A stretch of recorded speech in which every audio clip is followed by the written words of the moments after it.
और ये जो चैप्टर है आपका जल संसाधन, जो ये आपका चैप्टर है जल संसाधन, सिर्फ एक ही वीडियो में खत्म कर देंगे और फिर आपको दोबारा पढ़ने की कोई आवश्यकता नहीं है।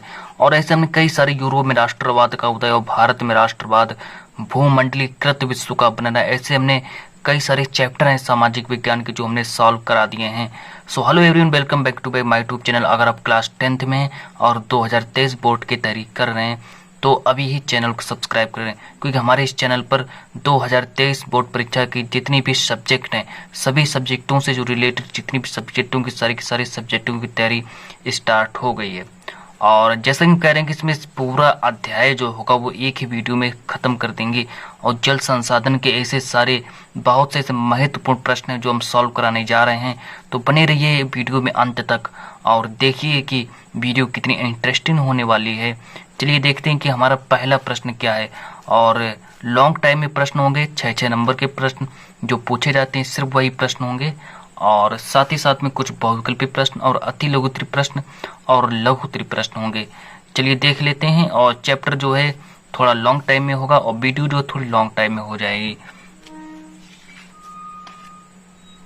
अब हम लाते हैं महत्वपूर्ण प्रश्न। चलिए फर्स्ट प्रश्न जो है हम स्क्रीन पर ला रहे हैं और जो कि बेसिकली बहुत ही महत्वपूर्ण प्रश्न है। चलिए इस प्रश्न को पहले लिखना स्टार्ट करें। और हमने बहुत से ऐसे चैनल देखे हैं यूट्यूब पर जो क्या करते हैं कि आपको सिर्फ बहुविकल्पी प्रश्न ही सॉल्व कराते हैं और लॉन्ग टाइप के जो प्रश्न होते हैं वो सॉल्व नहीं कराते हैं। तो अगर आपको लॉन्ग टाइप अगर आपको प्रश्न चाहिए तो हमारे इस चैनल को जल्दी से सब्सक्राइब कर लें, क्योंकि बहुत से ऐसे यूट्यूबर क्या करते हैं कि जितनी भी लॉन्ग टाइप के जो प्रश्न होते हैं वो कहते हैं कि इस प्रश्न को आप विद्या से देख लीजिएगा और मैं इस प्रश्न को सॉल्व नहीं करा सकता। लेकिन हमारा एक ऐसा चैनल है जहाँ पर आपको महत्वपूर्ण प्रश्न मिलेंगे और 6 मार्क्स के यहाँ पर प्रश्न भी सॉल्व कराए जाते हैं। चलिए और हम देखते हैं कि जो हमारा प्रश्न है ये लॉन्ग टाइम में जाएगा कि जल दुर्लभता।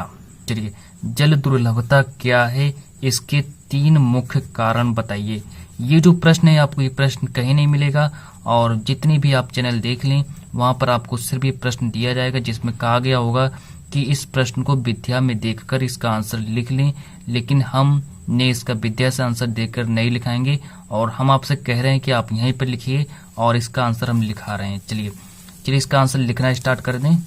चलिए इसका ये जो प्रश्न है हमसे 3 अंक का पूछा जाएगा और चलिए इसका आंसर किस तरीके से लिखेंगे। चलिए यदि जल की कमी महसूस की जाए, चलिए जहां पर अगर हम जल की कमी महसूस करें, और देखिए हम किस तरीके से समझा रहे हैं कि जहां पर यदि हम जल की कमी महसूस की जाए तो उसे हम जल दुर्लभता कहते हैं। और हम आगे देखते हैं और आगे जो प्रश्न वो क्या कह रहा है, और उत्तर क्या कह रहा है हमसे कि जल की कमी या दुर्लभता के लिए निम्न कारण उत्तरदायी है। चलिए जो जल की जो कमी है उसकी जो निम्न जो कारण है, कौन कौन से ऐसे कारण है जो उत्तरदायी हैं, और उसके बारे में हम डिस्कस करने जा रहे हैं कि जल की कमी के जो निम्न कारण है, कौन कौन से ऐसे कारण है जो उत्तरदायी हैं। और हमसे पूछा गया कि जल दुर्लभता क्या है, जिसकी परिभाषा हमने लिखा दी है, यदि जल की कमी महसूस की जाए तो उसे जल दुर्लभता कहते हैं। ये लॉन्ग टाइम में स्टूडेंट्स प्रश्न है और ये जो प्रश्न है काफी महत्वपूर्ण प्रश्न है। और आगे देखते हैं कि जल की कमी या दुर्लभता के लिए निम्न कारण उत्तरदायी हैं। अगर आपको लॉन्ग टाइम में प्रश्न चाहिए और सिर्फ इस चैनल पर 6 नंबर के जितने भी प्रश्न होते हैं सारे के सारे प्रश्न सॉल्व कराए जाते हैं और जो महत्वपूर्ण प्रश्न होते हैं सिर्फ वही प्रश्न लाए जाते हैं इस चैनल पर। चलिए अब हम देखते हैं और आगे बढ़ते हैं और स्क्रीन पर लाते हैं जो इसके निम्न जो मुख्य कारण कौन कौन से हैं। और अब हम मुख्य कारणों के बारे में बात करेंगे। चलिए मुख्य कारण कौन कौन से हैं इसके, अब हम मुख्य कारणों के बारे में बात करेंगे।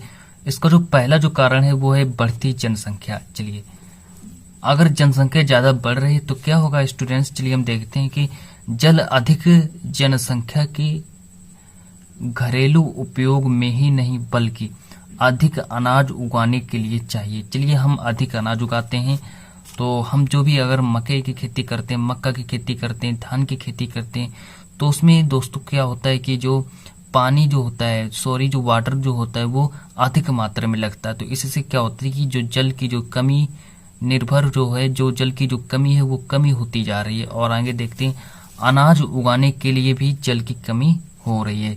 इस तरीके से अगर जल की कमी अगर महसूस की जाए, चलिए यहाँ पर परिभाषा भी कह रहा है कि यदि जल की कमी महसूस की जाए तो उसे जल दुर्लभता कहते हैं। और इसके जो मुख्य कारण क्या है, इसका जो पहला मुख्य कारण हमने आपको बताया कि बढ़ती जनसंख्या। चलिए, जल अधिक जनसंख्या के घरेलू उपयोग में ही नहीं बल्कि अधिक अनाज उगाने के लिए चाहिए। सो दोस्तों, और हम आगे देखते हैं कि अतः अनाज का उत्पादन बढ़ाने के लिए जल संसाधनों का अति शोषण करके सिंचित क्षेत्र में बढ़ा दिया जाता है। चलिए, काफी इंपॉर्टेंट है और इसको याद रखेंगे। जो ये आपका फर्स्ट कारण है कि बढ़ती जनसंख्या। चलिए, अब हम नंबर 2 हेडिंग डालेंगे, जल का असमान वितरण। चलिए, हम किन किन क्षेत्रों में जल का असमान वितरण करते हैं, और नंबर 2 लिखेंगे जल का असमान वितरण। तो चलिए हम स्क्रीन पर लाते हैं अपना नंबर 2 कि भारत में, ये नंबर 2 कारण है दोस्तों, कि भारत में बहुत से क्षेत्र ऐसे हैं जहां सूखा पड़ता है। चलिए, अब देखिए दोस्तों, भारत में कई ऐसी जगहें हैं, कई ऐसे क्षेत्र हैं जहां पर सूखा पड़ता है, वर्षा बहुत कम होती है, तो ऐसे क्षेत्रों में जल की कमी देखी जा सकती है। चलिए, अब जहां सूखा पड़ता है और जहां वर्षा बहुत कम होती है, तो वहां पर क्या होता है कि जो सूखा की समस्या होती है और वहां पर जल की कमी देखी जा सकती है। चलिए, और आगे देखते हैं नलकूप से क्या क्या समस्या है, नलकूप के बारे में पढ़ते हैं। और इसके मुख्य 3 कारण बताए गए थे, और ये आपका 3 कारण है, और यहाँ से जो प्रश्न आपका समाप्त हो जाएगा। चलिए, बहुत से किसान अपने खेतों में नलकूप से सिंचाई करके उत्पादन बढ़ा रहे हैं, और कई ऐसे जो किसान हैं वो क्या करते हैं कि नलकूप से सिंचाई करके उत्पादन बढ़ा रहे हैं। इसके कारण जो लगातार भूजल का जो स्तर है वो नीचे गिर रहा है और लोगों के लिए जल की उपलब्धता में कमी हो सकती है। चलिए, और आप लोग बताएं कि जो ये कितनी इंपॉर्टेंट प्रश्न है, जल्दी से मुझे कमेंट में करके बताएं कि जो हमारी जो क्लासें हैं आपको कितनी अच्छी लग रही हैं, क्योंकि हमारे इस चैनल पर कई सारे सब्जेक्टों के महत्वपूर्ण सिर्फ प्रश्न लाए जाते हैं। चलिए, नलकूप के बारे में बात किया, अब हम बढ़ते हैं प्रश्न नंबर 2 की ओर। पहले इसका आप स्क्रीनशॉट ले लीजिए या फिर इस प्रश्न को लिख लीजिएगा कि बहुत से किसान अपने खेतों में नलकूप से सिंचाई करके उत्पादन बढ़ा रहे हैं। इसके कारण जो लगातार भूजल स्तर जो है वो नीचे गिर रहा है और लोगों के लिए जल की उपलब्धता में कमी हो सकती है। जीवन में कभी कमी हो सकती है, इसलिए पानी का जो प्रयोग है वो थोड़ा कम करें, है ना। और आगे बढ़ते हैं। चलिए, अब जो प्रश्न है वो काफी महत्वपूर्ण प्रश्न है, और बेसिकली ये जो प्रश्न हमसे 6 नंबर का ही पूछा जाएगा। और चलिए, और जिस तरीके से हम प्रश्न को लिखा रहे हैं आप लोग उसका उत्तर उसी तरीके से लिखें कि बहुउद्देशीय परियोजनाओं से होने वाले लाभों का वर्णन करो। सो दोस्तों, आपका चैप्टर है जल संसाधन, और ये जो चैप्टर है हम पूरा चैप्टर एक ही अध्याय में खत्म कर देंगे। कहने का मतलब है कि जो पूरा आपका जो अध्याय है एक ही वीडियो में कंप्लीट करा देंगे। चलिए, प्रश्न है कि बहुउद्देशीय परियोजनाओं से होने वाले लाभों का वर्णन करो। ये दोस्तों प्रश्न है, ये काफी बार भी पूछा जा चुका है। चलिए हम देखते हैं कि इसके आंसर कौन कौन से। पहले इस प्रश्न को लिख लीजिएगा और फिर हम बढ़ते हैं इसके आंसर के बारे में। और लॉन्ग टाइप के प्रश्न है, अक्सर समय ज्यादा लगता है, कुछ जो वीडियो है थोड़ा लंबी हो जाएगी। चलिए पहले हम देखते हैं कि पहले हमसे क्या कहा गया कि बहुउद्देशीय परियोजनाओं से होने वाले लाभों का वर्णन करो। चलिए पहले हम इसके होने वाले लाभों के बारे में बात करेंगे। चलिए, लाभ निम्नलिखित हैं। चलिए, इसका जो पहला लाभ कौन सा है, चलिए इसका आप देखेंगे पहला लाभ कौन सा है कि इन परियोजनाओं से जल संग्रहण, चलिए इन परियोजनाओं से जो जल संग्रहण है तथा भंडारण में सहायता मिलती है, जिसे हम सिंचाई आदि कार्य के लिए प्रयोग कर सकते हैं। चलिए कह रहे बहुउद्देशीय परियोजनाओं से होने वाले लाभ कौन कौन से हैं, तो इससे जो मेन जो लाभ है वो है कि इन परियोजनाओं से जल संग्रहण, मतलब कि बहुउद्देशीय परियोजनाओं से क्या लाभ है कि इससे लाभ है कि जल संग्रहण तथा भंडारण में हम जल संग्रहण तथा भंडारण में हमको सहायता मिलती है। और आगे देखते हैं जिसे हम सिंचाई आदि कार्य करने के लिए प्रयोग कर सकते हैं। और जैसे देख लें, हम एग्जाम्पल के तौर पर भी हम आपको समझा दें। और चलिए एग्जाम्पल के तौर पर आपको समझा देते हैं चलिए राजस्थान में एक नहर है और राजस्थान नहर में चलिए सतलज नदी है और सतलज नदी का जो पानी है वो सिंचाई के लिए उपयोग में लाया जाता है। चलिए, और आप लोग कभी भी गए होंगे राजस्थान, आप लोगों ने देखा होगा कि राजस्थान नहर में जो सतलज नदी का पानी है वो सिंचाई के लिए उपयोग में लाया जाता है। चलिए आप लोग मुझे कमेंट में करके बताएं कि आप किस राज्य से हैं, आप राजस्थान से हैं, और अगर हैं तो जल्दी से कमेंट में करके बताएं कि राजस्थान नहर में सतलज नदी का पानी सिंचाई के लिए उपयोग में लाया जाता है। चलिए, और चलिए नंबर 1 है, और जो इसका जो नंबर 1 लाभ है और इनसे होने वाले लाभ निम्नलिखित हैं, और नंबर 1 लाभ के बारे में हम बात कर चुके हैं। चलिए अब हम बढ़ते हैं सेकंड, जो इसका लाभ क्या है। चलिए पहले इसका स्क्रीनशॉट ले लें या फिर लिख लें, फिर हम बढ़ते हैं इसका जो सेकंड जो लाभ है वो कौन सा लाभ है। चलिए, जो कि काफी महत्वपूर्ण है और बार बार पूछा जाता है ये प्रश्न, इस प्रश्न को लिखना ना भूलें और इस प्रश्न को जल्दी से लिख लें। चलिए,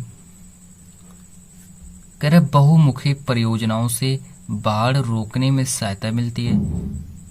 चलिए, इससे हमें एक और फायदा मिलता है कि जो परियोजनाओं से बाढ़ हम इससे रोक सकते हैं और इससे हमें सहायता मिलती है।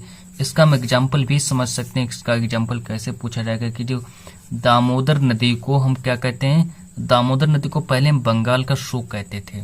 चलिए, या फिर अभी भी उसको बंगाल का शोक कहा जाता है, क्योंकि इस नदी की बाढ़ें पश्चिम बंगाल के लोगों के दुख का कारण बनती थीं, किंतु दामोदर नदी परियोजना के निर्माण के बाद बाढ़ पर नियंत्रण पा लिया गया। चलिए, अब जो दामोदर नदी जो है, अब जब दामोदर नदी के प्रयोग से हम उस पर बाढ़ पर नियंत्रण भी पा रहे हैं, और दामोदर नदी को पहले हम बंगाल का शोक कहा जाता था, लेकिन और आगे देखेंगे क्योंकि इस नदी की बाढ़ें जो हैं वो पश्चिम बंगाल लोगों के दुख का कारण बनती थी। और आगे देखते हैं, समझ रहे हैं कि किंतु दामोदर नदी परियोजना के निर्माण के बाद बाढ़ पर नियंत्रण पा लिया गया। चलिए, और इतना समझ में आया होगा तो हम बढ़ते हैं तीसरे कॉन्सेप्ट की ओर। तीसरा जो है, तीसरा नंबर क्या कह रहा है हमसे, और ये नंबर तीसरा जो कारण है, नंबर तीसरे कारण की ओर बढ़ते हैं। और चलिए, नंबर 3 जो कारण है वो क्या, नंबर 3 जो कारण वो हमसे देखिए क्या कह रहा है। और मिनिमम हम 4 कारणों के बारे में बात करेंगे और ये आपका तीसरा कारण है। चलिए, अब आप लोगों को समझाते हैं कि जो तीसरा जो कारण है वो आप लोग किस तरीके से लिखेंगे। चलिए, ये जो परियोजनाएं, चलिए लिखेंगे, ये परियोजनाएं जल विद्युत की विकास में भी अनेक प्रकार से सहायक होती हैं। वर्षा के दिनों में यह बड़ी मात्रा में पानी एकत्र कर लेती हैं, जिससे पूरे वर्ष जल विद्युत प्राप्त होती रहती है। चलिए, ये काफी मेन और काफी महत्वपूर्ण कारण है बहुउद्देशीय परियोजनाओं से। और जो प्रश्न मेरा था कि बहुउद्देशीय परियोजनाओं से होने वाले लाभ कौन कौन से हैं, चलिए और अब और देख लेते हैं। अब इसका देखिए मेन जो कारण है, अब नेक्स्ट जो इसका कारण हम देख लेते हैं। चलिए नेक्स्ट कारण देखते हैं कौन सा इसका नेक्स्ट कारण है कि इन परियोजनाओं से वन रोपण में भी जल का उपयोग किया जाता है। चलिए, ये देखिए, और निम्नलिखित लाभों के बारे में हम वर्णन कर चुके हैं, और जो कि आपका प्रश्न था बहुउद्देशीय परियोजनाओं से होने वाले लाभों का वर्णन करो। चलिए अब हम बढ़ते हैं नेक्स्ट प्रश्न की ओर। नेक्स्ट प्रश्न देखिए हमसे क्या कह रहा है, और प्रश्न नंबर तीसरा है। और चलिए प्रश्न नंबर तीसरे को थोड़ा ध्यान से देखेंगे। चलिए, कह रहा है कि सरदार सरोवर बांध कहाँ और किस नदी पर बना है, और जो कि बेसिकली आपसे पूछा जाएगा, और 2 नंबर का पूछा जाएगा कि सरदार सरोवर जो बांध है वो किस नदी पर बना है। तो इसको याद रखेंगे, सरदार सरोवर बांध जो है वो गुजरात राज्य में, और किस नदी पर है, नर्मदा नदी पर बना है। चलिए, अब जो नेक्स्ट प्रश्न है वो हमसे देखिए क्या कह रहा है कि अब ये देखिए बहुविकल्पी प्रश्न है कि भारत विश्व वृष्टि का कितना प्रतिशत प्राप्त करता है। जो भारत जो है वो विश्व वृष्टि का कितना प्रतिशत प्राप्त करता है, और इसका आंसर आप लोग देख रहे हैं कि हमने पहले ही टिक लगा कर रखा है। और चलिए इसका आप स्क्रीनशॉट भी ले सकते हैं। जो नंबर का ऑप्शन दिया 4% और नंबर का ऑप्शन दिया 6% और नंबर का जो ऑप्शन दिया वो 8% दिया और नंबर का जो ऑप्शन दिया है वो 10% दिया। तो इसका जो राइट आंसर होगा वो 4% ही होगा। कि भारत विश्व वृष्टि का कितना प्रतिशत प्राप्त करता है, तो इसका जो राइट आंसर जो याद रखेंगे वो 4% ही याद रखेंगे। चलिए अब हम बढ़ते हैं प्रश्न नंबर 5 की ओर। प्रश्न नंबर 5 देखते हैं हमसे क्या कह रहा है। और चलिए, कि विश्व में सर्वाधिक वर्षा किस स्थान पर होती है। और चलिए आप लोग मुझे कमेंट में बताएं कि विश्व में जो सर्वाधिक वर्षा जो होती है वो किस स्थान पर होती है। और 4 ऑप्शन दिए जाएंगे। नंबर का ऑप्शन दिया मासिनराम और जो नंबर का ऑप्शन दिया व्लादिवोस्टॉक और नंबर का ऑप्शन दिया चेन्नई और नंबर का ऑप्शन दिया न्यूयॉर्क। चलिए बताइए इसका जो राइट आंसर कौन सा होगा और जल्दी से उस पर टिक लगाइए। चलिए मासिनराम इसका आंसर सही रखेंगे। मासिनराम इसका जो उत्तर है उसका उत्तर सही है, मासिनराम। और ये जो पूरा अध्याय हम एक ही वीडियो में कंप्लीट कराएंगे और फिर आपको ये अध्याय पढ़ने की कोई आवश्यकता नहीं है। चलिए, भारत की पहली नदी घाटी परियोजना किस नदी पर बनाई गई। और चलिए इसका जो राइट आंसर याद रखेंगे वो याद रखेंगे दामोदर नदी पर। बल्कि बेसिकली हमसे इसमें 4 ऑप्शन भी दिए जाएंगे। चलिए, और दामोदर नदी याद रखेंगे। अब हम बढ़ते हैं प्रश्न नंबर नेक्स्ट जो 7 प्रश्न नंबर क्या है। और 7 प्रश्न नंबर देखते हैं। चलिए, कि टिहरी बांध परियोजना किस राज्य में स्थित है। चलिए, अब जो टिहरी बांध परियोजना किस राज्य में स्थित है और जो इसका राइट आंसर क्या याद रखेंगे, उत्तराखंड। उत्तराखंड में स्थित है टिहरी बांध परियोजना। चलिए अब नेक्स्ट प्रश्न देखते हैं कि सलाल बांध परियोजना किस नदी पर बना है। और इसका आंसर याद रखेंगे चिनाव नदी पर बना है। 4 ऑप्शन दिए जाएंगे, उसमें से एक राइट आंसर छांटना है। और सो दोस्तों आज की क्लास को इतना ही रखते हैं और मिलते हैं नेक्स्ट वीडियो में। जब तक के लिए, और आज की क्लास कैसी लगी आप लोग मुझे कमेंट में करके बताएं। कि आज की क्लास में हमने 8 महत्वपूर्ण प्रश्नों के बारे में बात किया, जिसमें कि विस्तृत उत्तरी प्रश्नों के बारे में भी डिस्कस की। अब जो नेक्स्ट क्लास जो होगी वो हम नेक्स्ट क्लास में, अगर आप लोगों ने मैथ की क्लास नहीं देखी है तो उसमें हमने मैथ के महत्वपूर्ण प्रश्नों के बारे में भी डिस्कस किया है। और देखिए हमने कौन कौन से ऐसे मैथ के प्रश्न जो हमने डिस्कस कराए हैं। और देखिए इस पेपर को हमने पूरा सॉल्व करा दिया है। और जल्दी से जाकर के देख लें और जल्दी से जाएं और इस पेपर को देखिए। हमने इसको सॉल्व करा दिया है, पूरा का पूरा सॉल्व करा दिया है। जल्दी से जाएं और इस वीडियो को जरूर देखें क्योंकि काफी महत्वपूर्ण प्रश्न है इसमें। जल्दी से जाएं।